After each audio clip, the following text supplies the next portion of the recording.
ચૈત્યવંદન ભાષ્યનો જે આપણો વિષય ચાલી રહ્યો છે, જેની અંદર 10 તારીખ ઉપર આપણે સ્વાધ્યાય કરી રહ્યા છીએ, એમાં ગયા વખતે આપણે બધા શ્રાવકો જિનાલયની અંદર કઈ કઈ જગ્યાએ નિસિહી બોલી અને કઈ કઈ નિસિહીમાં કઈ કઈ પ્રવૃત્તિનો ત્યાગ આવે છે અને કઈ કઈ પ્રવૃત્તિ કરવાની આવે છે તેનું વર્ણન આપણે જોઈ ગયા. હવે આગળ જ્યારે સાધુ સાધ્વીજી ભગવંતો નિસિહી બોલે ત્યારે એમને કઈ વસ્તુનો ત્યાગ આવશે? પૌષદમાં રહેલા શ્રાવકો નિસિહી બોલે ત્યારે એમની નિસિહીની અંદર એ લોકો શેનો ત્યાગ કરતા હોય છે એની સાથે સાથે વાત લઈ અને આજે પ્રદક્ષિણા ત્રિક અને પ્રણામ ત્રિક ઉપર આપણે આગળ આજે પ્રારંભ કરીશું. એટલે આમાં જો સ્પષ્ટ લખ્યું છે, શું લખ્યું છે કે પૌષદવાળા શ્રાવકોને અને સાધુ ભગવંતોને બરાબર છે એ દ્રવ્ય પૂજા તો કરવાની હોતી નથી, બરાબર છે. એટલે માટે મુખ્ય દ્વારે પ્રવેશ કરતા પહેલા જે નિસિહી બોલે છે એમાં શું હોય છે? હા, તો કે દેરાસરની ઉપદેશ યોગ્ય વ્યવસ્થાનો નિષેધ કરવા માટે બીજી નિસિહી રંગમંડપમાં પ્રવેશ કરતા પહેલા બોલવાની હોય છે. શેની? તો કે દેરાસર સંબંધી જે ઉપદેશ આપવાનો હોય, જેમ કે હવે માની લો કે કોઈ તીર્થ છે અને દેરાસર સંબંધી કોઈક ગેરવ્યવસ્થા હોય, બરાબર છે. જિનાલયના પ્રિમાઇસીસની અંદર કોઈક એવી અવ્યવસ્થા કોઈક શ્રાવકોએ અજ્ઞાનતાથી કે કોઈક અજાણતા જાણતા કોઈક રીતે પણ ગોઠવી દીધી હોય, તો આના કારણે જે અવ્યવસ્થા ઊભી થતી હોય તો એ અવ્યવસ્થાને દૂર કરવા માટે મુનિ મહારાજ, બરાબર છે, અથવા તો પૌષદમાં રહેલા કોઈક સારા જ્ઞાની વ્યક્તિ અથવા તો વહીવટદાર એ પૌષદમાં હોય તો ત્યારે પણ છે ને એ સાવધ્ય ભાષાનો પ્રયોગ કર્યા વિના નિર્વધ્ય ભાષાની અંદર છે ને ઉપદેશ આપી શકે. ખ્યાલ આવે છે? એટલે લખ્યું છે કે તીર્થ સંબંધી અને નિરાસર સંબંધી ગેરવ્યવસ્થા દૂર કરવાનો ઉપદેશ, બરાબર છે, સર્વથા સાવધ્યના ત્યાગ હોવા છતાં પણ શ્રી મુનિ મહારાજાઓને આપવાનો અધિકાર છે, એમની જવાબદારી છે, એમનું કર્તવ્ય છે. શ્રાવકોની બેદરકારીથી વિનાશ પામતા અને અવ્યવસ્થિત વહીવટવાળા શ્રી જીન ચૈત્યો જોઈને પણ શ્રાવકોને માઠું ન લગાડવાના કારણે, બરાબર છે, છતી શક્તિએ, એટલે કે ક્યાંક કોઈકને એવો વિચાર આવે કે ભાઈ છે ને હું અત્યારે આવું બોલીશ તો કદાચ શ્રાવકોને ખરાબ લાગી જશે અને શ્રાવકોની અંદર મારી લોકપ્રિયતા ઓછી થઈ જશે, એટલે આવા ડરથી, બરાબર છે, પોતાની પાસે જ્ઞાન હોવા છતાં, સાચી સમજ હોવા છતાં, સાચી શક્તિ હોવા છતાં પણ જો ફક્ત પોતાની લોકપ્રિયતા વહી ન જાય, આ સંઘની અંદર પોતે છે ને એ અમુક લોકોને અડખામણા ન થઈ જાય અથવા તો અપ્રિય ન થઈ જાય કે ભાઈ આમની સામે બોલશું તો વળી પાછું બીજી વાર આપણને છે ને ચોમાસામાં બોલાવશે નહીં, અને એટલા માટે છે ને એ શું કરીએ તો કે ભલે ને અત્યારે આપણે બધાને ગમતા છીએ ને તો ગમતા રહીએ. શા માટે છે ને કંઈક બોલીને આપણે લોકોની સમક્ષ અણગમતા થઈએ? ભલે જીનાજ્ઞા વિરુદ્ધ ચાલી રહ્યું છે પણ અત્યારે આપણે તો કીપ સાયલેન્સ, આપણે મોઢું બંધ રાખવું છે. એટલે અહીંયા લખ્યું કે શ્રાવકોને માઠું ન લાગે એટલા માટે છતી શક્તિએ પણ જો મુનિ મહારાજ ઉપેક્ષા કરી જેમ તેમ ચાલવા દે તો મુનિ મહારાજ શ્રી જિનેન્દ્ર પ્રભુની આજ્ઞાના આરાધક કહ્યા નથી. અહીંયા જિનેન્દ્ર પ્રભુની આજ્ઞા એ ધર્મ છે અને માટે ચૈત્યની અવ્યવસ્થા દૂર કરાવવાના વ્યાપારનો એ ઉપદેશ બીજી નિસિહીની પહેલા હોઈ શકે છે, પણ બીજી નિસિહી પછી એ ઉપદેશ પણ આપવાનો નથી, બરાબર છે. અને દ્રવ્ય પૂજા સંબંધી ક્યારેક આપણે કોઈક અનુષ્ઠાનમાં બેઠા હોઈએ, ક્યારેક મહાત્મા આપણા ભાવની વૃદ્ધિ થાય, એના માટે તમે લોકોએ જોયું હશે કે ઘણીવાર છે ને અમુક પ્રકારનો એ ભાવ વૃદ્ધિ માટેનો ઉપદેશ આપતા હોય, અમુક એ પ્રાસંગિક હિત શિક્ષાઓ આપતા હોય, તો એમાં પણ કેટલું છે તો કે હવે ત્રીજી નિસિહી બોલ્યા પછી હવે દ્રવ્ય પૂજા સંબંધી પણ કોઈ સલાહ સૂચન વગેરે આપવાના રહેશે નહીં અને ફક્ત ભાવ પૂજામાં મહાત્મા પ્રવેશશે. એટલે આપણા કેસમાં શું હતું તો કે પ્રેક્ટિકલ ઇમ્પ્લિમેન્ટેશનનો ત્યાગ હતો, જ્યારે અહીંયા કેવું છે તો કે પ્રેક્ટિકલ ઇમ્પ્લિમેન્ટેશન તો ઓલરેડી એમણે દીક્ષા લીધી અથવા તો પૌષધ લીધું ત્યારથી બંધ છે જ, પણ એ વિષય સંબંધી જ્યારે સલાહ સૂચન આપવાના હોય, માર્ગદર્શન આપવાનું હોય ત્યારે માર્ગદર્શન વગેરે આપી શકે. અમુક ચડાવવા ચાલતા હોય, બરાબર છે, માની લો કે 18 અભિષેક ચાલે છે અને ચંદ્ર દર્શન કે સૂર્ય દર્શનનું વિધાન આવ્યો, હવે ત્યારે એ લોકોના ભાવોની વૃદ્ધિ થાય કારણ કે લોકોને ખબર નથી કે ભાઈ આ 18 અભિષેકમાં ચંદ્ર દર્શન શા માટે કરાવવાનું, સૂર્ય દર્શન શા માટે કરાવવાનું, બરાબર છે, એ ખબર નથી. તો ત્યારે એ મહાત્મા એનો ઉપદેશ આપી, અમુક એનું મહાત્મ્ય સમજાવી અને લોકોને એની જો સમજણ આપે તો ધર્મદ્રવ્યની પણ વૃદ્ધિ થઈ શકે છે. ખ્યાલ આવે છે? એનાથી લાભાલાભ એટલે લાભ છે અને માટે ત્રીજી દિશી બોલી દીધા પછી હવે પોતાની ભાવ પૂજા કરશે. ખ્યાલ આવે છે હું શું કહું છું? એવી રીતે તમે ઘણી વખત જોયું હશે તો કે ભાઈ જ્યારે અમુક પૂજન વગેરે ચાલતા હોય, અમુક 18 અભિષેકની વિધિ ચાલતી હોય, અમુક બીજા મહત્વના છે ને એ અંજનચલાકારીના વિધાનો ચાલતા હોય, તો એની અંદર પણ અમુક આચાર્ય ભગવંતો હોય, અમુક પદસ્થ મુનિ ભગવંતો આદિ હોય, એમને પોતાની ક્રિયા પોતાનું ભાગ ભજવવાનું હોય છે. એટલે કે પોતે વાસક્ષેપ લઈને અવસરે અંદર જઈને બિંબ ઉપર વાસક્ષેપ કરવાનો હોય છે. ભલે એની એક્ઝેક્ટલી ગણતરી આપણી જેમ દ્રવ્ય પૂજામાં નથી થતી, પણ છતાં હવે ત્રીજી દિશી બોલશે ને એના પછી એ પ્રવૃત્તિ કરવા પણ નહીં જાય. હવે પોતાની ભાવ પૂજા કરી અને આવશ્યહી કરી અને બહાર નીકળશે. ખ્યાલ આવે છે? એટલે આ બધું છે ને બીજી અને ત્રીજી દિશીની વચ્ચે થઈ શકશે. એટલે જેમ 3 દિશી આપણા માટે છે એ જ રીતે 3 દિશી ઔષધ વ્રતધારી શ્રાવકો માટે પણ અને સાધુ સાધ્વીજી ભગવંતો માટે પણ છે. પણ હવે ત્યાં છે ને એમના માટે જવાબદારી જુદી જુદી આવે છે કે છે ને એ મુખ્ય પ્રિમાઇસીસમાં એન્ટર થઈ ગયા પછી કોઈક વહીવટ સંબંધી માર્ગદર્શન આપવું હોય, કોઈક એડમિનિસ્ટ્રેશન મેનેજમેન્ટ સંબંધી ઘણી વખત છે ને એ પ્રતિમા છે તો હવે કોતરણી થતી હોય. હવે ઘણી વખત શ્રાવકોને એટલું જ્ઞાન ન હોય, મહાત્મા શિલ્પશાસ્ત્રના જાણકાર હોય તો એ શિલ્પની અંદર અમુક જે આપવા લાયક સૂચનો હોય એ સૂચનો આપી શકે. બરાબર છે? માની લો કે પ્રતિમાનું નિર્માણ થઈ રહ્યું છે અથવા તો પ્રતિમા છે ને એનું ઓપ કાર્ય વગેરે ચાલી રહ્યું છે તો અમુક પ્રકારના માર્ગદર્શન વગેરેની આવશ્યકતા જો મહાત્મા પાસેથી હોય તો અમુક પ્રકારનું જીન બિંબ અથવા તો જીન ચૈત્યની પવિત્રતાની એના પ્રભાવની વૃદ્ધિ માટે અમુક પ્રકારનું માર્ગદર્શન મહાત્મા આપે. એમાંય કોઈ એમના સાધુપણામાં વાંધો આવતો નથી. બરાબર છે? એટલે આ રીતે 3 દિશીનું પાલન એ ઔષધ વ્રતધારી અને સાધુ સાધ્વીજી ભગવંતોના જીવનમાં પણ આ 3 દિશી તો આવશે. બરાબર? ચલો હવે આપણે આગળ વધીએ બીજી ત્રિક ઉપર. આમાં ક્લિયર દિશી બાબતમાં હવે આપણે આગળ જઈએ. હવે બીજા નંબરની ત્રિકનું નામ છે પ્રદક્ષિણા ત્રિક. શું છે? પ્રદક્ષિણા ત્રિક. હવે પ્રદક્ષિણા શબ્દને આપણે આજે થોડોક સમજવાનો પ્રયત્ન કરીએ કે વોટ ઇઝ એક્ઝેક્ટલી પ્રદક્ષિણા. હવે આના સૌથી પહેલા આપણે 2 વિભાગ કરીએ, પ્ર પ્લસ દક્ષિણા. ખ્યાલ આવે છે? પ્ર પ્લસ દક્ષિણ એટલે પ્ર અને દક્ષિણને આપણે જુદું કરીએ. હવે દક્ષિણ એટલે શું ભાઈ? દક્ષિણ એટલે દક્ષિણ ડાયરેક્શન છે, દક્ષિણ દિશા છે. એને તમે છે ને આમ જોવા જાવ તો તમે ભલે તમે સાઉથ ગણતા હો, દક્ષિણ એટલે સાઉથ, પણ એકચ્યુઅલી આ દક્ષિણ હંમેશા રાઈટ હેન્ડ સાઈડ તરીકે કાઉન્ટ કરવામાં આવે છે કે તું મારી દક્ષિણ તરફ આવી જા. ખ્યાલ આવે છે?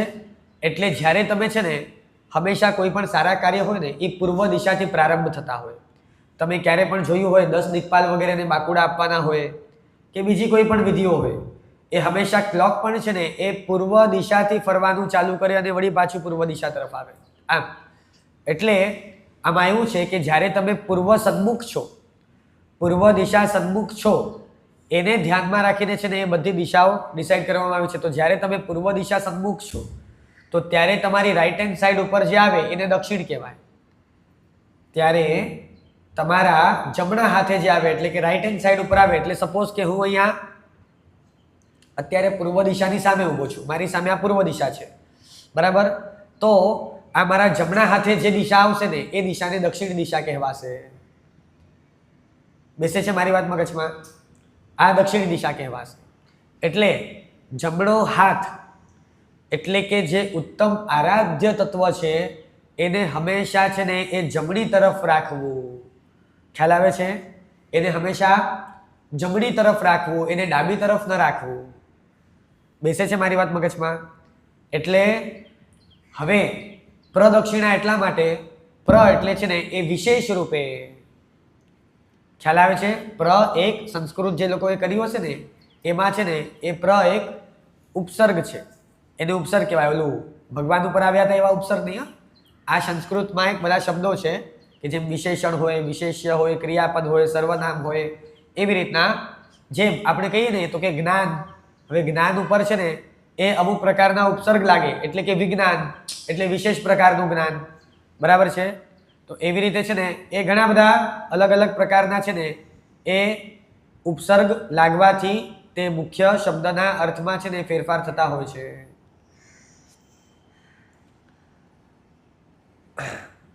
એવી રીતે જેમ છે ને એ કાશ છે તો એમાં છે ને નિકાસ થાય, વિકાસ થાય, પ્રકાશ થાય, બરાબર છે? તો આ રીતે અલગ અલગ બધા ઉપસર્ગ લાગીને છે ને અલગ અલગ અર્થઘટન થાય. તો હવે અહીંયા દક્ષિણ છે, હવે આમાં પ્ર લાગે એટલે વિશેષ રૂપે ઉપાસ્ય અને આરાધ્ય તત્વને તમારે જમણી બાજુ રાખવું. એટલે વિશેષ રૂપે એટલે કઈ રીતે? તો કે ચારે બાજુથી, સમજ્યા તમે? ચારે બાજુથી આપણા માટે જે ભક્તિવંત છે, જે બહુમાન કરવા યોગ્ય છે, બરાબર છે, જે ભક્તિપાત્ર છે એવું જે આપણું પરમાત્મા તત્વ છે એને હું ચારે બાજુથી કઈ જગ્યાએ? તો કે મારા જમણા હાથે રાખું છું. એટલે જ્યારે તમે પ્રદક્ષિણા આપતા હશો ને ત્યારે તમે જોયું હશે કે ચારે બાજુથી ભગવાન તમારા જમણા હાથે આવશે, એકે વાર ડાબા હાથે નહીં આવે. જોયું છે? તમે પોતે વિઝ્યુઅલાઇઝ કરી જુઓ કે જ્યારે તમે પ્રદક્ષિણા આપતા હો ને ત્યારે પરમાત્માની સન્મુખ ઊભા છો અને હવે પરમાત્માની તમે પ્રદક્ષિણા શરૂ કરી, બરાબર છે? તો પરમાત્મા હંમેશા આખી પ્રદક્ષિણા દરમિયાન તમારા જમણા હાથે હશે કે નહીં હોય? તમારી જમણી બાજુ હશે. એટલે ચારે બાજુથી ઉત્તમ તત્વને, પવિત્ર તત્વને, પરમાત્મા તત્વને જમણી બાજુએ રાખવું એનું નામ છે પ્રદક્ષિણા. તમે 12 ગાંવની યાત્રા કરો ત્યારે પણ ગિરિરાજને અને જો તમે એન્ટી ક્લોકવાઇઝ જાઓ ને, ઊંધા જાઓ તો પરમાત્મા ડાબા હાથે આવે. એટલે ડાબા હાથે ક્યારે પ્રદક્ષિણા અપાય નહીં. ખ્યાલ આવે છે? પ્રદક્ષિણા હંમેશા એ ભગવાન જમણા હાથે આવે એ રીતે જ અપાય. અચ્છા, ઘણા લોકોને મેં જોયું છે કે આમ જાય ત્યારે સીધા સીધા સીધા સીધા આમ પ્રદક્ષિણા આપતા જાય, પછી આખું આમ ટર્ન થવાના બદલે શું કરે? આમ જાય અને પછી આમ આવે. ખ્યાલ આવે છે હું શું કહું છું? તો એ સિસ્ટમ ખોટી છે. એવી રીતના પ્રદક્ષિણા નથી ક્યારે ગણધરોએ આપી અને નથી કોઈ દીક્ષા લેવા જાય ત્યારે એ નથી આપતો. બેસે છે હું શું બોલ્યો? એટલે હવે માની લો કે છે ને આ આપણે છીએ તો આમ આમ આમ આમ ભગવાન સામે ઊભા છીએ તો આમ જતા જતા જતા જતા જતા આમ આવવાનું છે. ખ્યાલ આવ્યું હું શું કહું છું? એમ ઘણા લોકો શું કરે? આમ આમ પ્રદક્ષિણા શરૂ કરે અને પછી આમ આમ આવીને આવે. આમ તો આવી રીતે નથી આવવાનું. ખ્યાલ આવે છે? એટલે પ્રોપર આખી પ્રદક્ષિણા દરમિયાન ભગવાન તમારા જમણા હાથે હોવા જોઈએ. અને તમે દીક્ષાની વિધિની અંદર જુઓ, જ્યારે દીક્ષાર્થીને ઓગો મળે છે તો એ ઓગો લઈને જ્યારે નૃત્ય કરે છે ત્યારે આખી રજોહર નૃત્યની વિધિમાં છે ને કે ગણધરો હોય એ લોકો જ્યારે છે ને એ ત્રિપદીનું દાન લઈ અને ભગવાનને પ્રદક્ષિણા આપે છે ત્યારે આખી પ્રદક્ષિણામાં ભગવાનને જમણા હાથે જ રાખે છે. ખ્યાલ આવે છે હું શું કહું છું? આખી પ્રદક્ષિણામાં ભગવાનને. અચ્છા, બીજા નંબરમાં ત્યાં ચૌમુખજીની કલ્પના કરવાની છે. એક ભગવાન હોય તો એક ભગવાનને પણ હું ચારે બાજુથી જમણા હાથે રાખું છું, અને જો 4 ભગવાન હોય તો ત્યાં ચૌમુખજી. અને માટે તમે જોશો ને તો ભક્તિમાં હંમેશા મંગલ મૂર્તિ તરીકે બીજા ભગવાનની સ્થાપના કરેલી હોય છે. જોયું છે તમે? જેમ સહસ્ત્રફણા દેરાસરમાં ભગવાન ચૌમુખી હોય એવી રીતે બધા દેરાસરમાં તો ચતુર્મુખ સિંહાસન ઉપર જોવા નથી મળતા ને, બરાબર છે? સમાવસરણ આકૃતિમાં બધી જગ્યાએ ન હોય, એક જ ભગવાન હોય તો કાંઈ વાંધો નહીં. પણ જ્યારે તમે એક ભગવાનને પ્રદક્ષિણા આપતા હો ને ત્યારે તમને ભક્તિમાં છે ને એ પહેલાં જરાક આગળ વધશો એટલે જમણી બાજુ એક ભગવાન આવશે, પછી એકદમ બેક સાઈડ જશો એટલે તમને ત્યાં બીજા ભગવાન દેખાશે, અને વળી પાછા આ સાઈડ આવશો એટલે વળી પાછા તમને ત્રીજા ભગવાન દેખાશે, અને વળી પાછા તમે સેન્ટરમાં આવશો. એટલે ચારે બાજુથી આ પરમાત્મા તત્વ છે એની કલ્પના કરવાની છે. જો ન હોય તો, અને હોય તો એવી ભાવનાથી કે આ ચારે બાજુથી સ્થાપિત થયેલા આ પરમાત્મા તત્વને, અને માની લો કે કોઈક જગ્યાએ ભક્તિમાં ભગવાન નથી, તમે ત્રિગડાગઢ ઉપર સ્નાત્ર માટે ભગવાનને પધારી અને પ્રદક્ષિણા આપો છો, તો પણ ચારે બાજુથી હું પરમાત્માનું આ રીતે છે ને એ દક્ષિણ તરફ રાખી અને એક વિનય અભિવ્યક્ત કરી રહ્યો છું, એક વિનય આદર કરી રહ્યો છું, રિસ્પેક્ટ પે કરી રહ્યો છું. અને આ રીતે 3 વખત પ્રદક્ષિણા આપવાની છે. એટલે કે શુભ અંક છે એટલા માટે, બરાબર છે? 1, 3, 5 આ રીતે છે ને એ જેટલા પણ શુભ આંકડાઓ છે, કોઈક 21 પ્રદક્ષિણા આપે, કોઈક 108 પ્રદક્ષિણા આપે. જેમ શત્રુંજયની 99 જે લોકો કરતા હશે એ લોકોને ખ્યાલ હશે કે એ લોકો એકવાર દાદાના દરબારને 108 પ્રદક્ષિણા પણ આપે છે. તો આવા જેટલા શુભ અંકવાળી પ્રદક્ષિણાઓ હોય એટલી અપાય, એમાં વાંધો નથી, પણ મિનિમમ છે ને એ 3 આપવાની વાત છે આપણે ત્યાં. ક્યારેક જ કોઈક એવી વાત હોય અને કોઈક 3 ના આપે અને 1 આપે તો એટલી બાબતમાં એની વિધિમાં કચાશ ગણાશે. બાકી આ રીતે 3 પ્રદક્ષિણા આપવાની છે. હવે એક્ઝેક્ટલી આ 3 પ્રદક્ષિણા શું છે? તો કે જેમ તમે પરમાત્માને હાથ જોડી અને કોઈ પણ વ્યક્તિ છે ને સામેવાળો આદરપાત્ર વ્યક્તિ હોય, મહાપુરુષ હોય, તો એની ભક્તિ અથવા તો એના પ્રત્યેનું બહુમાન અભિવ્યક્ત કરવા માટે જુદી જુદી વસ્તુઓ બતાવી છે. ખાલી એક જ વસ્તુ નથી. ક્યારેક તમે એને હાથ જોડી અને પ્રણામ કરો છો, મહાત્મા હોય એને પણ મથેણ વંદામી કરો છો, આ પણ થયું. ક્યારેક તમે એને પગે લાગો છો, બરાબર છે, તો પગે લાગવાની વિધિ છે, એમાં પણ સામેવાળા પ્રત્યે તમે તમારો આદર વ્યક્ત કરો છો, બહુમાન ભાવ વ્યક્ત કરો છો, સમર્પણ ભાવ વ્યક્ત કરો છો, બરાબર છે. હાથ જોડો છો તોય થાય છે, પગે લાગો છો તોય થાય છે. ક્યારેક તમે એની આરતી ઉતારો છો, તો આરતી ઉતારવાના માધ્યમથી પણ છે ને એ શું, તો કે સામેવાળા વ્યક્તિ પ્રત્યે છે ને એ બહુમાન ભાવ આપણે અભિવ્યક્ત કરીએ છીએ.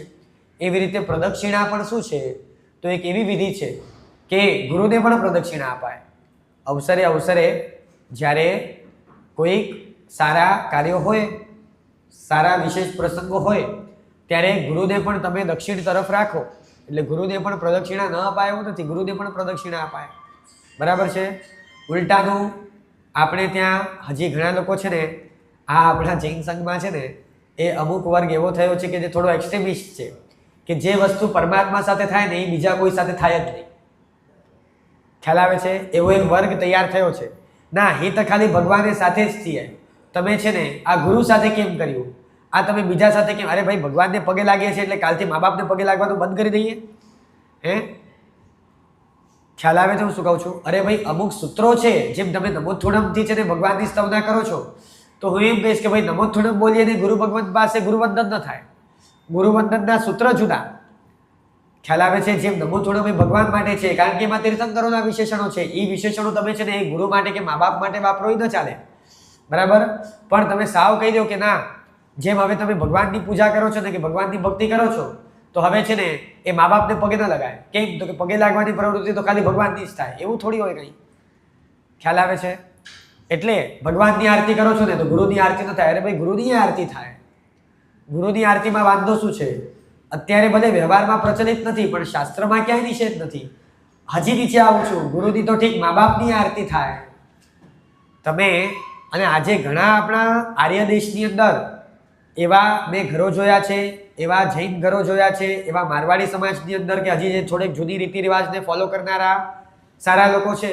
અરે રાજા મહારાજાઓની આરતીઓ થતી હતી રાજસભાઓની અંદર. ફક્ત ત્યાં ફરક એટલું છે કે ત્યાં તમારા ભાવો અલગ હોય. ત્યાં તમારા ભાવો અલગ હોય. જેમ છે ને મા બાપને પગે લાગતી વખતે હું કંઈ એમને ઈશ્વર માનીને પગે લાગું તો મારા વિવેકમાં ખામી ગણાય કે મા બાપ જ છે ને આ ધરતી ઉપરના ભગવાન છે, મા બાપ જ ઈશ્વરનો અવતાર છે, મા બાપ જ છે ને એ આ વિધાતા છે. ઓલું ગાયો છો ને તમે ગીતમાં, ધરતી પે રૂપ મા બાપ કા ઉસ વિધાતા કી પહેચાન હૈ. તો એવા બધા ભાવો કે એવા બધા છમકલાઓ કે એવો બધો છે ને એ ઉમળકો કે અવિવેક પૂર્વકનું પ્રદર્શન જૈનિઝમ એક્સેપ્ટ નથી કરતું. પણ મા બાપના જે ઉપકાર છે એ ઉપકારને યાદ રાખીને પગે લાગવાની તો વાત કરશે જ ને. હવે જ્યારે પરમાત્માને પગે લાગો છો, એમની આરતી કરો છો, ત્યારે એમને ઈશ્વર તરીકે પૂજવાનું છે. ગુરુની ભક્તિ કરતા હો ત્યારે ગુરુના જે ક્વોલિટીઝ છે, એમના જે ગુણધર્મો છે એને ધ્યાનમાં રાખીને એમની ભક્તિ કરવાની છે. પણ દરેક વખતે છે ને એ આશય જુદો જુદો આવશે. એ તમારો છે ને એમના વ્યક્તિત્વને જોઈ હવે જેને છે ને એ તમારે ઈશ્વર તરીકે પૂજવાનું છે એને તમે મા બાપ તરીકે પૂજો તો ન ચાલે. જેમ ખાવાનું આપવાનું છે તો ઘણા લોકો તમે ભિખારીને ખાવાનું આપો કે ના આપો, ગાયને પણ ખાવાનું આપો કે ના આપો, કૂતરાને ઘણીવાર ખાવાનું આપીએ, કબૂતરને આપીએ, અને સાધુ ભગવંત આવે તો એને આપીએ કે ના આપીએ, મહેમાન આવે તો એને આપીએ કે ના આપીએ. બરાબર છે. હવે કાલે ઉઠીને કે ના ના ના પાય ના ગોચરી તો ખાલી મહાત્મા કેમ દીધું, બે કોઈ કે દેવા છે જ ના, એવું થોડી હોય. ખ્યાલ આવે છે? એટલે આપતી વખતે ભાવ બદલાશે. જ્યારે તમે મહાત્માને આપો છો ત્યારે ત્યાં પ્રમોદ ભાવ છે, ત્યારે ત્યાં ભક્તિનો ભાવ છે, ત્યારે ત્યાં લાભ લેવાની અપેક્ષા છે, ઝૂકી ઝૂકી લડી લડીને આપો છો, કારણ કે આ પવિત્ર જીવન જીવનારા મહાપુરુષો આવ્યા છે. બરાબર? વળી પાછું તમારા ઘરે જ્યારે તમારા મહેમાનો આવ્યા છે, તમારા કાકા કાકી, તમારા વ્યાઈ વગેરે આવ્યા હોય, તો ત્યારે ત્યાં ઔચિત્ય સાચવવા રૂપે એમની એમનો આદર સત્કાર થતો હોય, તમારા ઘરે કોઈ એ માની લો કે ભિક્ષુક આવ્યો છે, કોઈ યાચના કરતો, તો એને અનુકંપા બુદ્ધિથી અપાય. કૂતરાને, બિલાડાને, ગાય ભેંસને, કાગડા કબૂતરને અનુકંપા બુદ્ધિથી અપાય. એટલે ત્યાં છે ને મહાત્માને જે ભાવથી આપો છો એવા ભક્તિભાવપૂર્વક ન અપાય, હાથ જોડી જોડીને. અને અહીંયા જે રીતે ભિખારીને આપતી વખતે દયા બુદ્ધિ હોય છે, એવી રીતે છે ને જ્યારે તમે મહાત્માને આપો ત્યારે ત્યાં દયા બુદ્ધિથી ન અપાય. બેચારા મહારાજ નેર તો 5 અંડિયું તો એની કે બેવ કેર દે, એટલે અચો મહારાજ ઘેનો ઘેનો ઘેનો નંબર એટલું સહેલું ઘેનો ખાઈ જા, એની જો બેવ કેર પાંચ સિવાય. આવા ભાવથી જો સાધુ ભગવંતોને આપો તો ઉલટાનું પાપ લાગે. એટલે દરેક જગ્યાએ છે ને એ બુદ્ધિ જુદી જોશે. ત્યાં ધર્મ બુદ્ધિ છે, મહાત્મા વખતે ભક્તિની ભાવના છે, અને અહીંયા અનુકંપા બુદ્ધિ છે જ્યારે કાગડા કબૂતરને આપો છો ત્યારે. ખ્યાલ આવે છે હું શું કહું છું? તો એવી રીતે પ્રદક્ષિણા એક વિનયનો આચાર છે, બરાબર છે, એક રિસ્પેક્ટ પે કરી રહ્યા છો એવી એક એક્ટિવિટી છે જે પરમાત્માને પણ થતી હોય. અવસરે કોઈ ક્યારેક ગુરુને કરે તો એમાં વાંધો નથી. અવસરે મા બાપને પણ છે ને એ ભૌતિક જગતમાં ભૌતિક દ્રષ્ટિએ જેમ પગે લાગી શકાય છે એમને પણ પ્રદક્ષિણા આપો, એ ખોટું નથી, અવસરે અપાય. બરાબર છે. એટલે ઘણા એક્સ્ટ્રીમિસ્ટ એવા છે કે ના મા બાપને તો ન જ અપાય. બરાબર છે. એટલે આ જૈન ધર્મમાં છે ને એક બેલેન્સ રાખી અને વાત કરનારા અને આચરણ કરનારા લોકો વયા ગયા છે. ઘણા લોકો એવા છે કે જે સાવ મા બાપને ભગવાનની શ્રેણીમાં મૂકી દેશે, અને ઘણા લોકો તો એવા છે કે ના, જે ભગવાન સાથે થાય છે એ તો મા બાપ સાથે થાય જ નહીં. બરાબર છે. એટલે મા બાપની પણ આરતી થાય, એમને દીવો થાય. ઘણા લોકોને મેં જોયું છે કે જે કાર્ડ કરી ગયા હોય, સ્વર્ગવાસી થઈ ગયા હોય, તો રોજ એમના ફોટો પાસે દીવો કરે. બરાબર છે. અને એમાં કંઈ ખોટું નથી. તમે દેવી દેવતાઓને દીવા કરી શકો, તમે કુળદેવીને દીવા કરી શકો. બરાબર છે. તો મા બાપને કેમ ન કરી શકો દીવો? મા બાપને કરી જ શકાય દીવો, કોઈ જ વાંધો નથી એમાં. ખ્યાલ આવે છે? અરે મા બાપને છોડો, ઘરને દીવો કરી શકાય. ન સમજ્યા હજી? તમારું ઘર છે ને, ઘર, એ ઘરને દીવો કરી શકાય. ખ્યાલ આવે છે કે ઘરની પૂજા થાય, કેસર પૂજા થાય, ચંદન પૂજા થાય. ઘર, ઘર એટલે સમજ્યા ને? ઘર એટલે તમારું સ્ટ્રક્ચર છે એક આખું, ઈંટ ચૂના માટીથી બનેલું છે. પણ ત્યાં ખાલી દ્રષ્ટિકોણ જુદો છે. જ્યારે ગૃહ પ્રવેશ કરો છો ત્યારે કળશ મૂકો છો, કંકુના થાપા કરો છો, સાથિયા કરો છો, શુભ લાભ લખો છો, તો એ શું છે? એક પ્રકારની કેસર કે કંકુના માધ્યમથી થતી પૂજા છે. બરાબર છે. એ રીતે એટલે આજે પણ મેં ઘણા આ જૈનેતરોમાં જોયું છે કે રોજ સાંજ થાય એટલે ઘરમાં દીવાબત્તી કરે, વળી પાછા ઘરના મુખ્ય દ્વાર પાસે આખો દીવો ફરાવે, અગરબત્તી ફરાવે, અને પછી મૂકે. દુકાનની થાય, હથિયારોની થાય, તમારા જે પણ સાધનો હોય એની થાય. બરાબર છે. ચોપડાઓની થાય, થાય છે ને ચોપડા પૂજન વગેરે. ખાલી ત્યાં ભાવો જુદા રાખવાના છે. ચોપડા પૂજન કરતી વખતે જે ભાવો બતાવ્યા છે એ ત્યાં એવા રાખવાના છે. બરાબર છે. કે આ મારો જે હિસાબ કિતાબનો ચોપડો છે આ એવો પવિત્ર રહે કાયમભર કે હંમેશા ક્યારે પણ એમાં હું ખોટું સાચું ન કરું. હંમેશા એમાં સચ્ચાઈનો ઉલ્લેખ થાય, ન્યાય નીતિપૂર્વક કમાવેલા ધનનો એમાં હિસાબ કિતાબ થાય.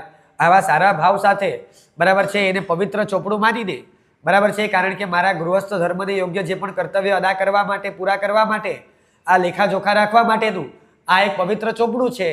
અને માટે અને આ તો અત્યારે છે ને બધી તમારી રિસિપ્ટ સિસ્ટમને આવી ગઈ છે. જૂના કાળમાં તો છે ને એ લોકો એવા શું કહેવાય તો કે ચોપડા પ્રત્યે બહુમાન ભાવવાળા હતા. એ કે જોઈ લો, ખોલી લો મારો ચોપડો, ને એમાં તમને ક્યાંય ખોટું મળે તો દેખાજો મને. એટલે ચોપડામાં ખોટી વસ્તુ લખવી એને બહુ મોટું પાપ માનતા હતા એ લોકો, કે મારા ધંધા ઉપર મેં છે ને કલંક લગાડ્યું. ખ્યાલ આવે ને હું શું કહું છું?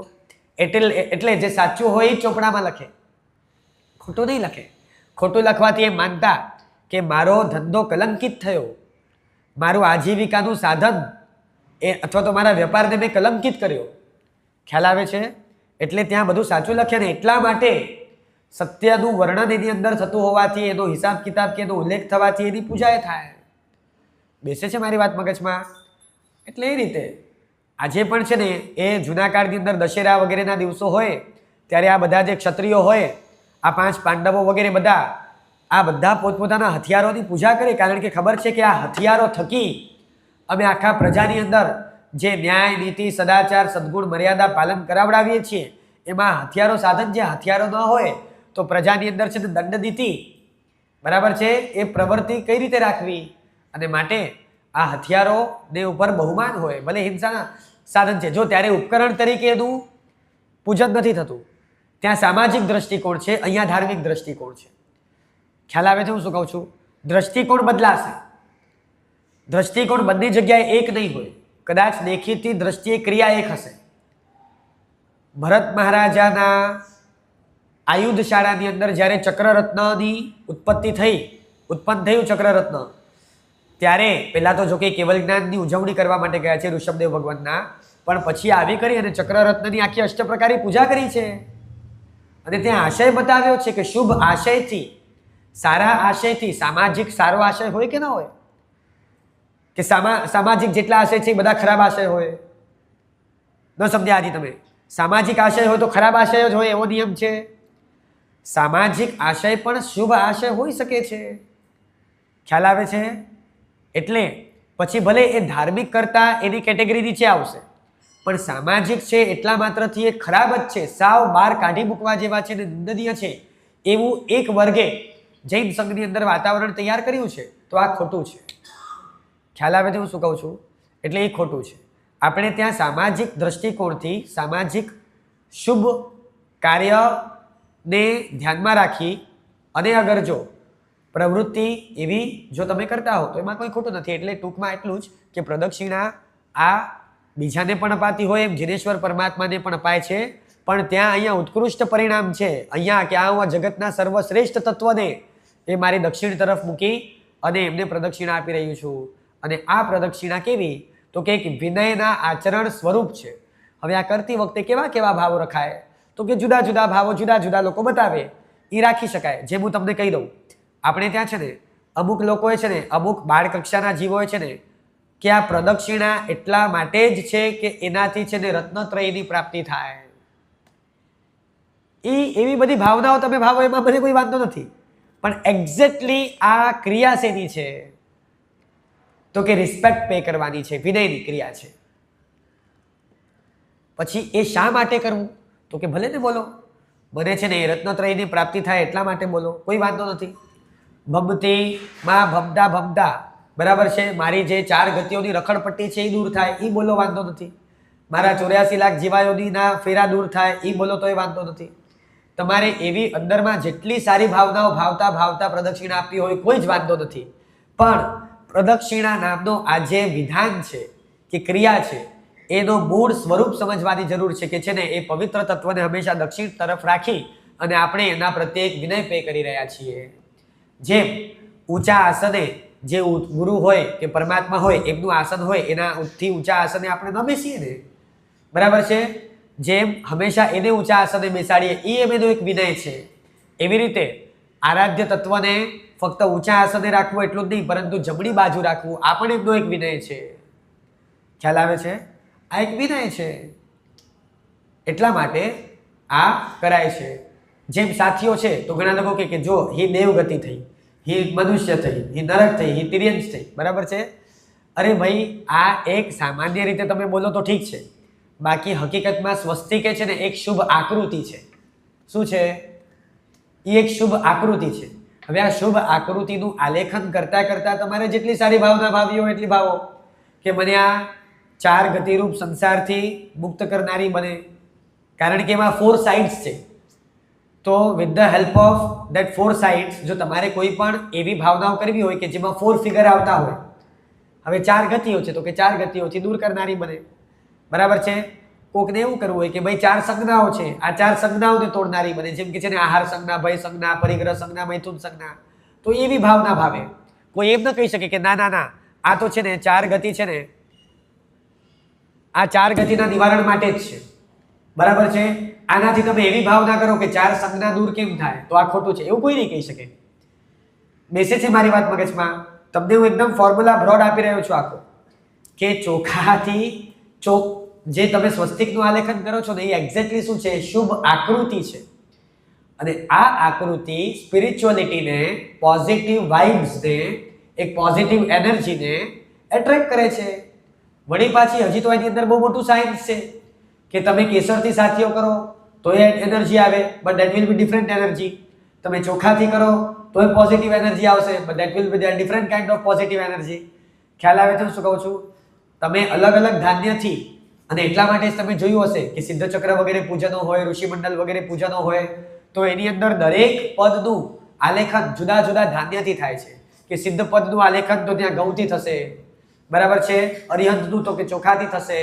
આચાર્ય પદ વખતે તો કે ચણાની દાળ મુકાશે, એટલે કે ચણું ઓલું શું કહેવાય મુકાશે, પછી મગ મુકાશે, અડદ મુકાશે. તો આ બધું છે ને આખું તંત્ર વિજ્ઞાન સમજવા જેવું છે. વળી પાછી એ લોકોની પ્લેસમેન્ટ આવી રીતે શા માટે છે કે વચમાં અરિહંત શા માટે, ઉપર શા માટે સિદ્ધ, નીચે શા માટે આચાર્ય? તો આખું વિજ્ઞાન છે સમજવા જેવું છે આની પાછળનું. પણ કેવું છે કે અત્યારે આ બધું ડેપ્થનો વિષય છે, જેને મંત્રશાસ્ત્રોમાં વિશારદ થવું છે. મંત્ર વિજ્ઞાન, તંત્ર વિજ્ઞાન, યંત્ર વિજ્ઞાન એ લોકોનો વિષય છે. અને માટે બાળ જીવોને હંમેશા સમજાવવા માટે એટલું કહેવાય કે ભાઈ જો આ સાથીઓ કરી અને આપણે ભાવના શું ભાવવાની, તો કે ભગવાન તમારી ભક્તિથી મને 4 ગતિથી મુક્તિ મળે, બરાબર છે. એ રીતે બાકી છે ને એ એક શુભ આકૃતિ છે. ખ્યાલ આવે શું કહું છું? કે જે હંમેશા સ્પિરિચ્યુઅલિઝમને જ્યારે ડેવલપ કરવું છે અંદરમાં, કે વિકસાવવું છે કે પ્રગટાવવું છે, તો એના માટે જે સારા ભાવો જોઈતા હોય એ ભાવો જે વાતાવરણમાં તૈયાર થઈ શકે એવું વાતાવરણ તૈયાર કરી આપે એવી શુભ આકૃતિ છે, એનું આલેખન છે.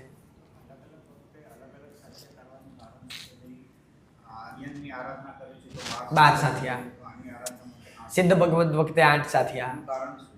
જો એક તો છે ને એમના તેટલા ગુણોને સૂચવનારા હોવાથી, જેમ કે અરિહંતના 12 ગુણો છે, તો એ 12 ગુણોને ધ્યાનમાં રાખીને ત્યાં 12 સાથિયા કરવાની વિધિ બતાવી, બરાબર. અને ક્યાંક 8 ગુણો છે તો ત્યાં 8 ગુણોને ધ્યાનમાં રાખીને ત્યાં 8 સાથિયા કરવાની વિધિ બતાવી.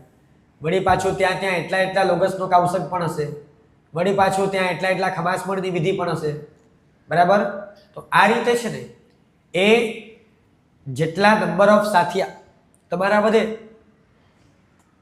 એટલી માત્રામાં છે ને એ એટલી એનર્જી પણ વધશે. ઘણી જગ્યાએ છે ને એ 5 સાથિયાનો વિધાન હોય છે, ઘણી જગ્યાએ કોઈ 108 પાર્શ્વનાથ પૂજન હોય તો એમાં 108 સાથિયા કરતા હોઈએ છીએ આપણે, 18 અભિષેક હોય તો એમાં 18 સાથિયા કરતા હોઈએ છીએ.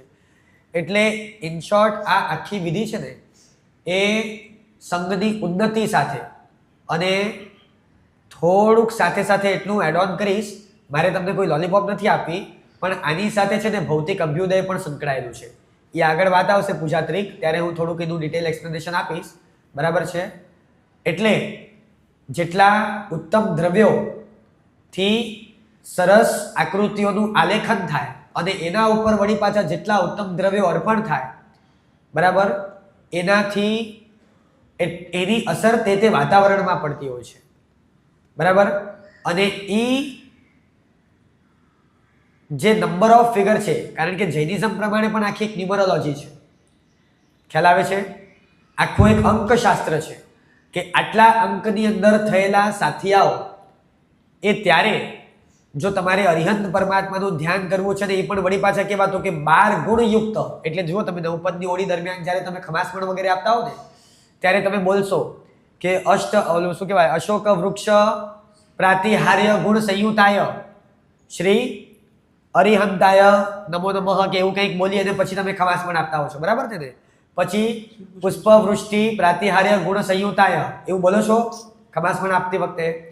તો 12 ખમાસમણ પણ જ્યારે આપો છો ત્યારે એમને એમ નથી આપી દેતા, પણ પરમાત્માના જે 12 ગુણયુક્ત વ્યક્તિત્વને, 12 ગુણયુક્ત એમના આર્હંત્યને તમારે ચિત્તમાં ઉપસ્થિત કરી અને એવા આર્હંત્યની ભક્તિ કરવી છે.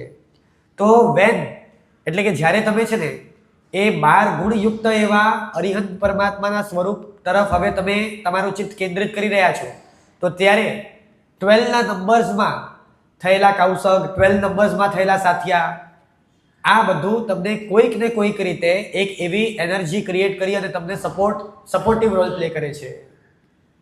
ખ્યાલ આવે છે? એ રીતે. અને બીજા નંબરમાં તમે એમ પણ વિચારી શકો કે આ છે ને પરમાત્માના આ ગુણની ભક્તિ રૂપ કરવામાં આવેલો સાથીઓ, આ ગુણની ભક્તિ રૂપે જેમ ખમાસમણ આપો છો એવી રીતે એટલા સાથિયા પણ બનાવો, બરાબર છે. એટલે ચોક્કસ ક્રિયાઓ, આ વ્યવહારિક ક્રિયાઓ તે તપ, તે વિધિ, તે આશયને સિદ્ધ કરવા માટે મહાપુરુષોએ બનાવેલી છે. એટલે એનું પાલન આપણે કરવું. એ સ્વસ્તિક આલેખવાનું હોય છે, તો હમણાં જે કોતરેલા પાટલા આવ્યા છે ને ડાયરેક્ટ એના ઉપર ચોખા નાખીને સાથિયા થઈ જાય, એટલે હા, એટલે એનાથી પણ સ્વસ્તિકનું આલેખન થઈ જાય છે ને, એટલે વાંધો નથી. ડાયરેક્ટ કોતરેલા હોવાથી જો સ્વસ્તિકનું આલેખન થવું જરૂરી છે. તમે મશીનથી કરો, કાલે ઉઠીને માની લો કે એવા રોબોટ આવી ગયા, જો કે હું કંઈ એને સમર્થન નથી આપતો, પણ એવી કોઈ પણ ટેકનોલોજી આવી ગઈ કે જેને છે ને તમને આમ સાથીઓ બનાવી આપ્યો.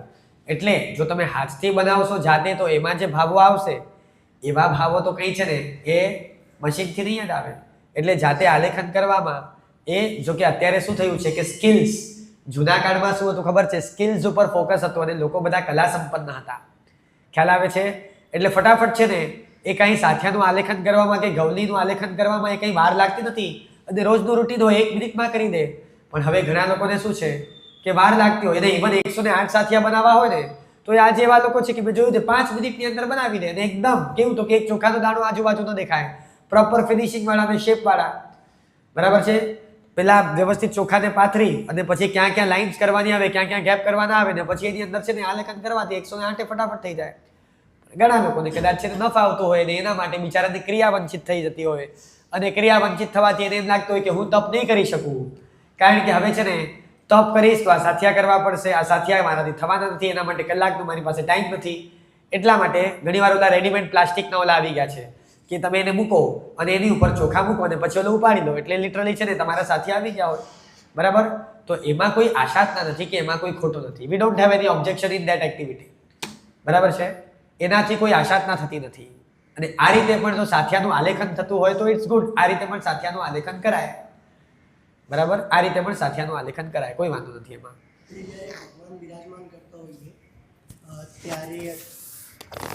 આપણે જ્યારે ભગવાનને બિરાજમાન કરતા હોઈએ અથવા શાંતિ કળશ વખતે જ્યારે ચંદનથી સાથીઓ કરાય, એ અખંડ હોવું જરૂરી છે? એ કેવું કરવું? અખંડ હોવું જરૂરી છે. અખંડ એટલે હું સમજો નહીં. એટલે બ્રેક કર્યા વગર એક પેટર્નમાં જ બનાવવું કે આપણે નોર્મલી જેવી રીતે પણ બનાવીએ છીએ? એટલે તમે એમ કહો છો કે હાથ ઉપાડ્યા વગર એમ કહો છો? હા. ના, હાથ ઉપાડવામાં કોઈ વાંધો નથી. તમે હાથ ઉપાડ્યા જેમ છે ને આમ કરી અને આમ કરો, વળી પાછું આમ કરો. અખંડ એટલે કેવું કે આફ્ટર ઓલ એનું ડ્રોઈંગ કમ્પ્લીટ થવું જોઈએ, એનું જે શેપ છે ને એ આખું થવું જોઈએ. જો ક્યાંક વચ્ચે ટુકડો થયો હોય કે આખો ન હોય તો એની ઇફેક્ટ ઓછી આવશે. ફાઇનલ આઉટકમ ને, એટલે બનાવતી વખતે હાથ ઉપર નીચે થાય, અલગ અલગ તમે હાથ ઉપર નીચે કરો ચાલશે. તમે એકવાર કેસર લીધું, માની લો કે હવે તમારે ભગવાનને અહીંયા બિરાજમાન કરવા છે આ થાળીમાં. બરાબર છે? થાળીમાં હવે ભગવાન તમારે પધરાવા છે અને એના માટે તમે છે ને એ કેસરવાળી વટકીમાં હાથ બોળી અને તમે સાથીઓ બનાવ્યો, વળી આમ કર્યું, વળી આમ કર્યું, વળી આમ કર્યું, વળી આમ કર્યું. આમ બનાવીને પણ જો તમારો સાથીઓ કમ્પ્લીટ થઈ જાય છે ને તો કોઈ વાંધો નથી. હવે જો એ આલેખન બરાબર નથી થયું, ખાલી ઘણા લોકો શું છે કે તમે હાથ ફેરવી દીધું, તો હાથ ફેરવવાથી છે ને એના અમુક એટમ્સ, મોલિક્યુલ્સ, અમુક પાર્ટિકલ્સ આવ્યા પણ એકદમ સ્પષ્ટ નથી આલેખન થયું, તો એની એટલી ઇમ્પેક્ટ ઓછી આવશે. જેટલું ફિનિશિંગ વાળું હશે એની 4 સાઇડ્સ ઇક્વલ હોવી જોઈએ, એનું પણ માપ છે. જેટલી એમાં એક્યુરેસી આવશે, ખ્યાલ આવે છે, જે એટલો લક્ષણવંતો હશે એની ઇમ્પેક્ટ એટલી સારી આવશે, એની અસર એટલી સારી આવશે. એટલે જ્યારે તમે કેસરથી બનાવો, તમે ચોખાથી બનાવો, ત્યારે જેટલું પ્રમાણસર હશે, જેટલું એક્યુરેસી વાળું હશે, જેટલું એનું શેપ સારું હશે, એટલી એની એનર્જી ગ્રાસ્પિંગ જે કેપેસિટી હશે એ વધી જશે. એની મંગલકારિતા, એની અસરકારિતા એટલી વધી જશે. અને માની લો કે શેપમાં જો થોડીક ખોડખાપણ છે, થોડુંક 19-20 છે, બરાબર છે, આ દાંડી બરાબર ન બની પણ બાકી વખતે ચંદન બરાબર લીધું, પણ અહીંયા છે ને ચંદન બહુ ઓછું આવ્યું, તો એટલું ખરું કે આંગળીમાં થોડુંક તો હોય જ. અને થોડુંક હોવાથી પણ છે ને ભલે કદાચ વિઝિબલ ન હોય પણ થોડા થોડા એના પાર્ટિકલ્સ આવ્યા હોય, એટલે શેપ ફોર્મ થયું હોય, પણ કદાચ એની ઇફેક્ટ થોડીક ઓછી આવે કારણ કે એક્યુરેટ નથી એટલે. બરાબર? એટલે જેટલું એક્યુરેટ થાય એટલું વધારે સારું. બરાબર? એ રીતે એટલે પ્રદક્ષિણા છે ને આ રીતે 3 વાર આપવાની છે. આ બધાને ક્લિયર? જો એક વખત છે ને આમાં શું લખ્યું છે આપણે વાંચી પણ જઈએ કે 3 વાર ભ્રમણનું કારણ જ્ઞાન, દર્શન, ચારિત્રની પ્રાપ્તિ તથા ભક્તિ બહુમાનનું તે સૂચક છે.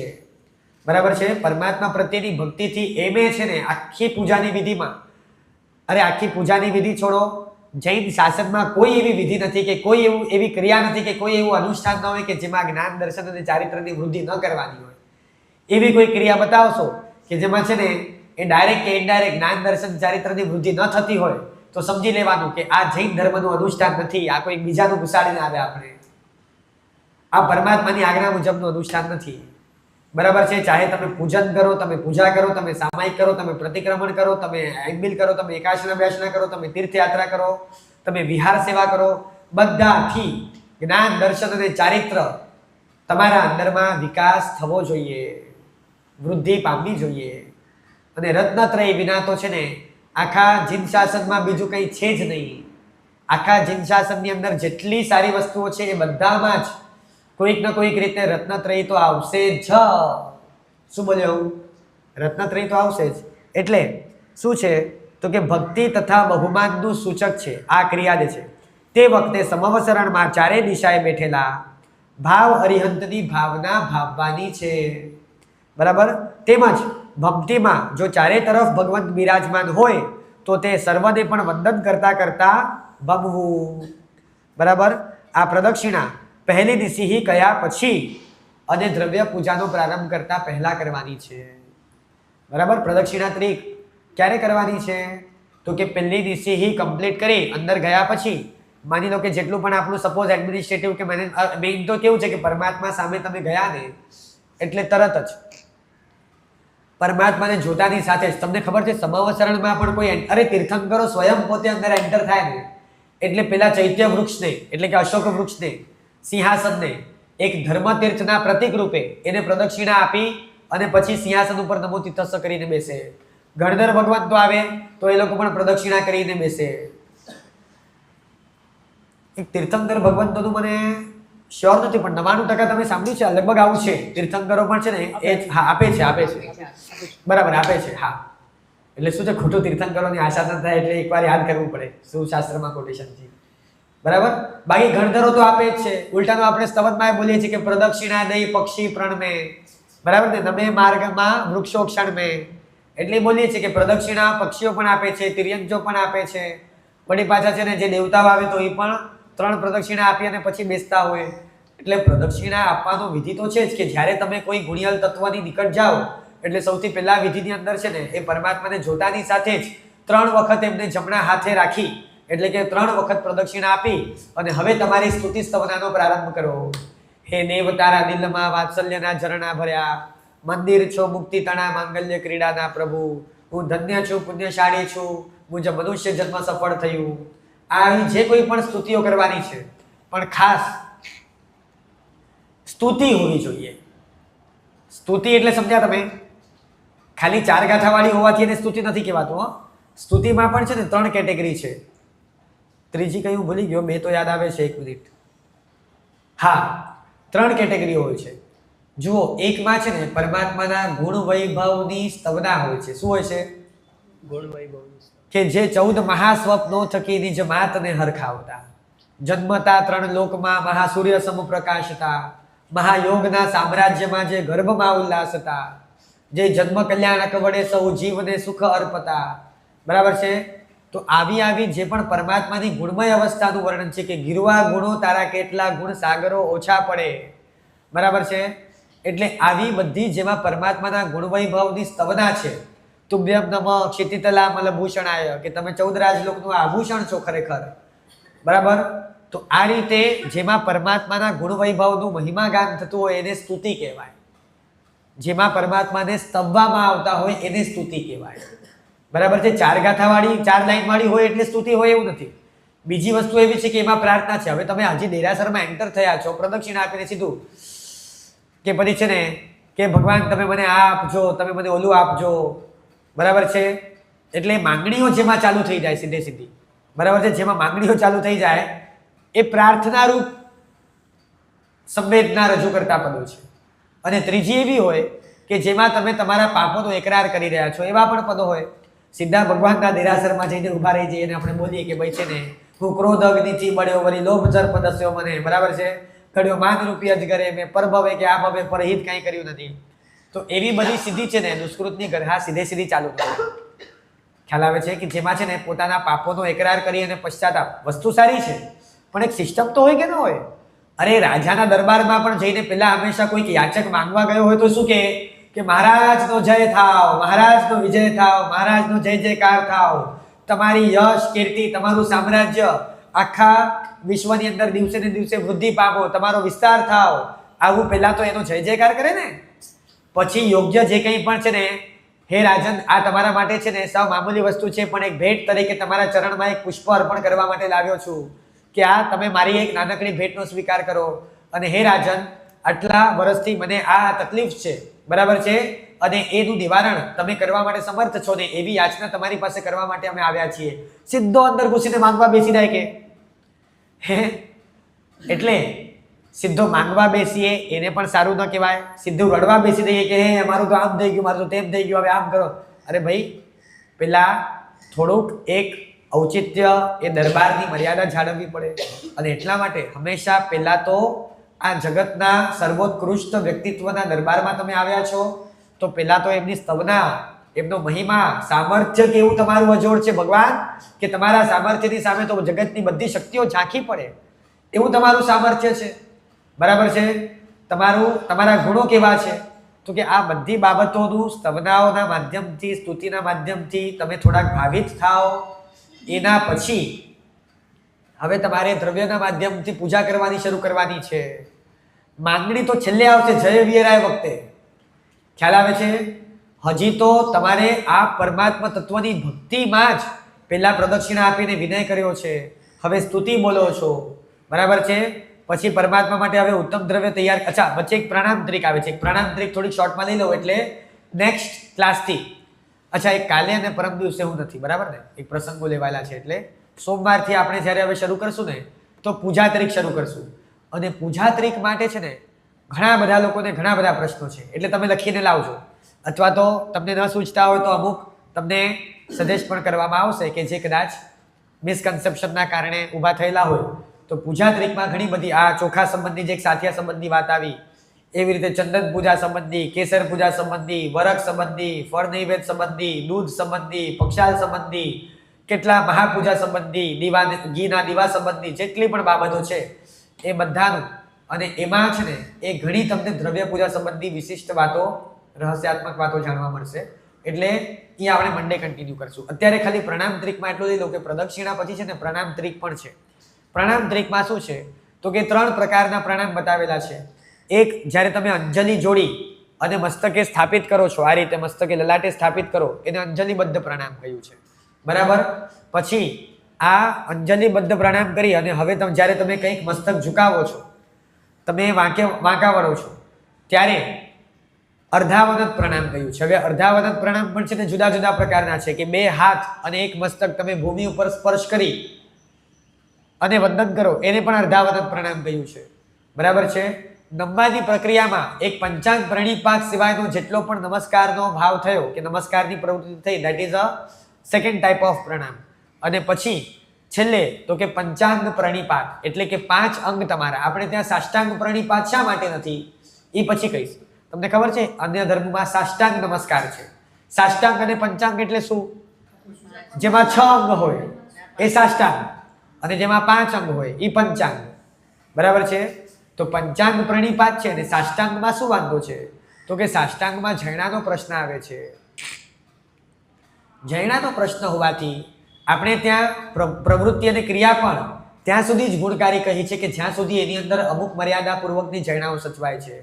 હવે જ્યારે જૈણા સચવાવાની બંધ થાય છે એટલે ત્યાં પ્રવૃત્તિ ઉપર વિરામ. હવે 5 અંગથી નમસ્કાર કરી અને જે બહુમાન અભિવ્યક્ત કરવું હોય કરો. 6 અંગમાં બીજા જોખમો ઊભા થાય છે, એટલે લાભ છે પણ લાભ ઓછું થઈ જાય છે અને નુકસાન ક્યાંક વધારે થઈ જાય છે. અને એટલા માટે ખ્યાલ આવે છે, 60 રૂપિયાનું નુકસાન કરીને 50 રૂપિયાનો લાભ આપણે ન કરીએ. અને એટલા માટે પંચાંગ પ્રણિપાત આપણે ત્યાં મેક્સિમમ બતાવ્યો. તો આ 3 પ્રકારના પ્રણામ છે. હવે આ 3 પ્રકારના પ્રણામ પણ અલગ અલગ રીતે બતાવ્યા છે. એક છે ને અંજલિબદ્ધ નમસ્કાર અહીંયા કરી આખી અંજલિને વળી પાછી આમ દક્ષિણાવર્ત ફરાવવાની છે. ખ્યાલ આવે છે હું શું કહું છું? આમ ફરાવી અને મસ્તક નમાવવું, આ પહેલું પ્રણામ. વળી પાછું આ અંજલિ કરી અને અંજલિને છે ને આમ આખી બીજી વાર ફરાવી મસ્તકે સ્થાપિત કરવી અને બીજું પ્રણામ કરવું, એટલે દક્ષિણાવર્ત. જો તમે આરતી પણ ફરાવો ને તો એ દક્ષિણાવર્ત ફરાવો છો. ખ્યાલ આવે છે? ફળ નૈવેદ્યના થાળ પણ ફરાવો, ધૂપ દીપ પણ ફરાવો તો દક્ષિણાવર્ત ફરાવીએ. એવી રીતે અંજલિને પણ છે ને એ દક્ષિણાવર્ત આ રીતે આખી ફરાવી, બરાબર છે, અને તમે છે ને એ નમસ્કાર કરો કે પ્રણામ કરો, એને પણ પ્રણામ ત્રિક કહેવાય છે. તો આ પણ 3 વખત કરી અને પ્રણામ કરી શકાય છે, બરાબર. એટલે ટૂંકમાં પરમાત્માને 3 વખત પ્રણામ કરવાનું છે, નમસ્કાર કરવાનું છે, વંદન કરવાનું છે, બરાબર છે. આ ક્રિયાથી કેવી રીતે? તો કે અંજલિબદ્ધ હાથ જોડીને જેમ પ્રદક્ષિણા 3 આપી ને, 3 વખત તમે જમણા હાથે રાખ્યું ભગવાનને ચારે બાજુથી, એને પ્રદક્ષિણા કીધી, એવી રીતે હવે 3 વખત હાથ જોડીને છે ને એ માથું નમાવાનું છે, બરાબર છે. કોઈક આટલું નમાવે, કોઈક આટલું નમાવે, કોઈક 180 ડિગ્રી નમાવે, કોઈક 45 ડિગ્રી નમાવે, બરાબર છે. દેટ ઇઝ ઓકે, જેટલું નમાવવું એટલું નમાવવું, બરાબર છે. અને આ રીતે 3 વખત ફેરવીને પણ માથું નમાવવું, એને પણ 3 વખત પ્રણામ કહ્યું છે. તો અલગ અલગ રીતે છે ને, પણ ટૂંકમાં 3 વખત તમારે જીનેશ્વર પરમાત્માને પ્રણામ કરવાનું આવશે, બરાબર છે. આ પ્રણામ ત્રિક થઈ. હવે આપણે પૂજા ત્રિક શરૂ કરશું, બરાબર. પ્રણામ ત્રિક સુધી બધું ક્લિયર, બરાબર. આ બધું શું છે? તો કે સામે રહેલા આરાધ્ય તત્વ પ્રત્યે એક બહુમાનની અભિવ્યક્તિ સ્વરૂપે, ભક્તિભાવની અભિવ્યક્તિ સ્વરૂપે આ ક્રિયા છે. કઈ? પ્રદક્ષિણાની અને પ્રણામની. નિસિંહનો એસ્પેક્ટ આખો અલગ હતો, બરાબર છે. ત્યાં સાંસારિક પ્રવૃત્તિઓનો રાગ દ્વેષનો ત્યાગ છે, બીકોઝ ઓફ ત્યાં કનેક્ટિવિટી પરમાત્મા તત્વ સાથે કરવાની છે. આ 2 ત્રિકનો પર્પસ દીધો છે. હવે ત્રીજી શરૂ થશે આખી પૂજા ત્રિક. એમાં અંગ પૂજા, અગ્ર પૂજા અને ભાવ પૂજા 3નું વર્ણન આવશે, બરાબર. ચલો આજે રાખીએ. જેના આજ્ઞા વિરુદ્ધ કંઈ બોલાયું તો મિચ્છામિદુક્કડમ. સર્વ મંગલ માંગલ્યમ સર્વ કલ્યાણ કારણમ પ્રધાનમ સર્વ ધર્માણામ જૈનમ જયતે શાસનમ. દેવકી જય.